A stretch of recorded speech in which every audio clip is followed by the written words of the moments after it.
Lesson 10 on going along the way of God with purpose and vigilance.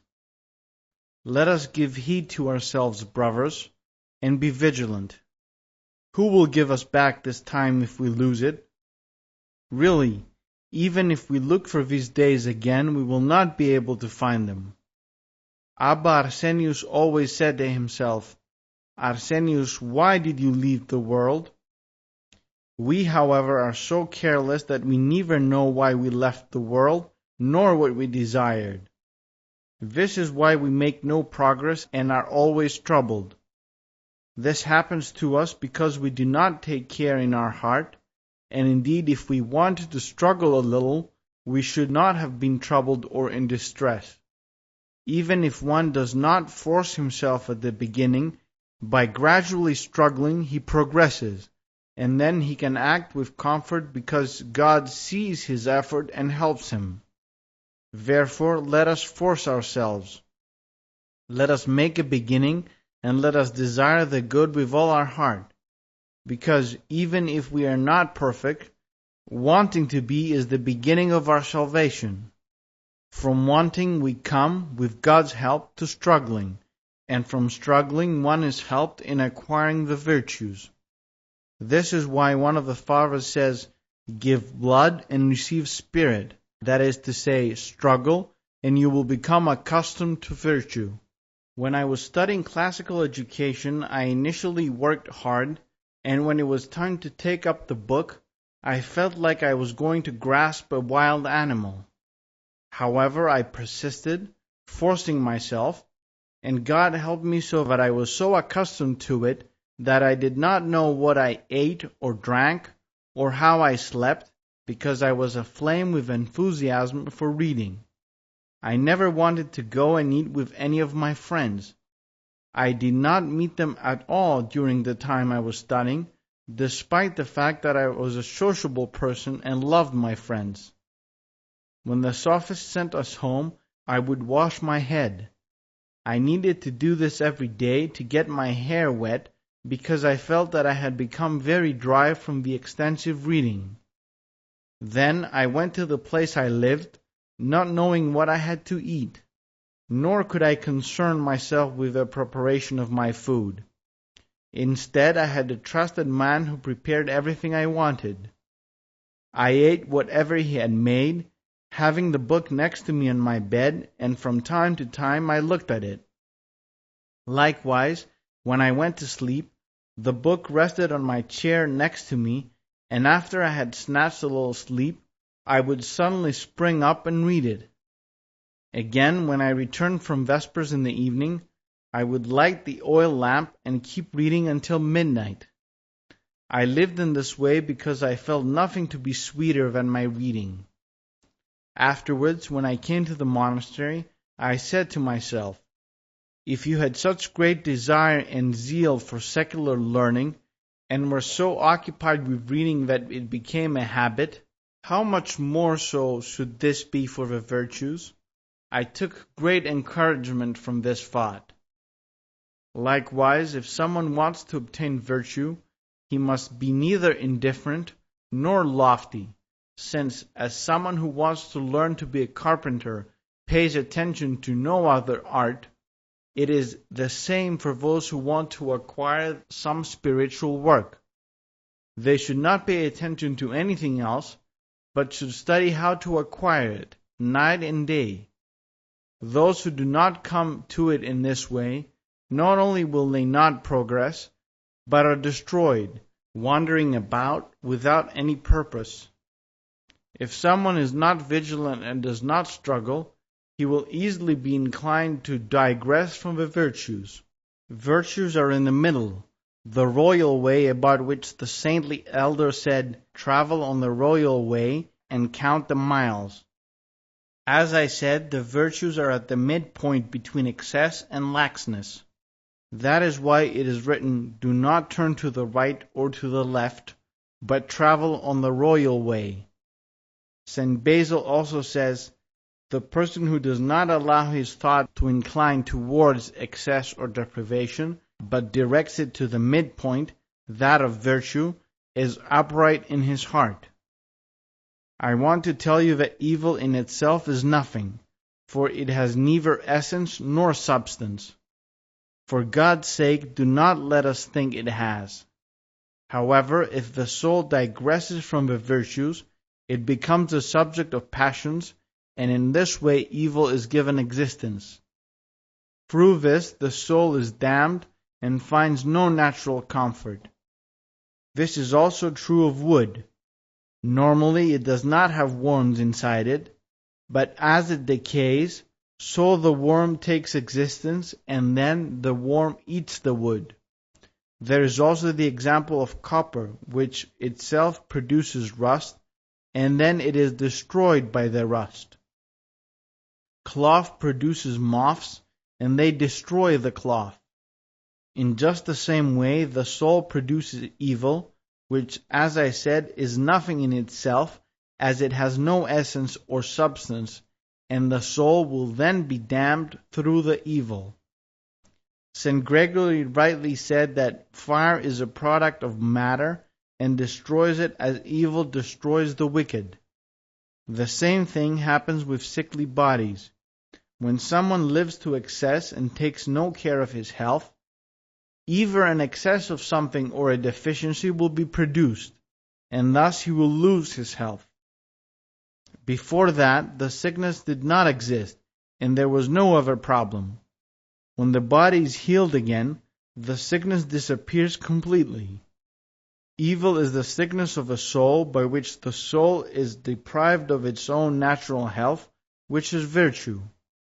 This is why we said that the virtues are the middle. For example, courage is between humility and boldness. Humility is between pride and obsequiousness. Likewise, reverence is a mean between shame and impudence, and so on with the other virtues. If there is a person who became worthy of his virtues, he is honest before God, and in spite of the fact that he appears to be eating, drinking, and sleeping like all the others, he is honest through the virtues he has obtained. However, if someone is not vigilant and does not take care of himself, he will easily digress from this path, either to the right or to the left, that is to say, towards excess or laxness, and thus he gives birth to the sickness of evil. Therefore, this is the royal road walked by the saints. The miles represent our different situations, which we should always take into account, and should see where we are, which mile we reached, and what situation we are in. I want to say this to you. We are like those who intend to travel to the holy city. When they left a certain town, some traveled 5 miles and remained there, some others traveled 10 miles, others as far as half the distance, some did not travel at all, but merely left their town and remained outside the gates in the slums of the town. Those who were on the road sometimes traveled 2 miles, and then they were lost and returned back, or they traveled 2 miles and returned 5. Some of them traveled as far as the holy city, but they remained outside and did not enter it. Our own situation is similar to that of those people. There are some amongst us who left the world and entered the monastery intending to obtain the virtues. Some achieved a little and then stopped. Some others achieved a little more. Others succeeded in reaching half the way, and then they stopped there. Others did nothing, and while they gave the impression that they left the world, they remained in the things of this world, with the passions and in the slums of the world. Some achieved a little good, but lost it, or others lost more than they gained. There are also those who attained the virtues, but they were proud, and they debased their neighbor, and thus remained outside the city and could not enter. Therefore, they also did not succeed in obtaining their purpose. In spite of the fact that they reached the city gates, they remained outside, and thus they failed to achieve their aim. Therefore, let each of us learn where he is. If he has left his own town, if he has remained outside the gates in the slums, if he has traveled little or far, if he has reached half the way, or if he travels 2 miles and loses them, if he travels 2 miles and loses 5, if he travels up to the city and enters Jerusalem, or if he arrived at the city but could not enter it. Let each one of us learn his own situation and where he is. There are 3 situations of man. There is the person that allows the passions to operate, and the person that does not allow them to act manifestly, and the person that roots out the passions. The first is the person that adjusts his life according to the passions, the person that fully satisfies them. The person that does not live the passions manifestly is one who does not leave them free to act, but neither does he cut them out, but he disputes with them and lives with the passions inside him. The person that roots out the passions is the one that struggles against them and always acts opposed to them. These 3 situations have great breadth. This is what I mean. Let us take any passion you want and try to examine it as an example. Do you want to look at pride or fornication, or would you rather discuss vanity which defeats us? Owing to vanity, we do not tolerate hearing one word from our brother. There are those who, when they hear one word, are disturbed and answer back with 5 or even 10 words for the one.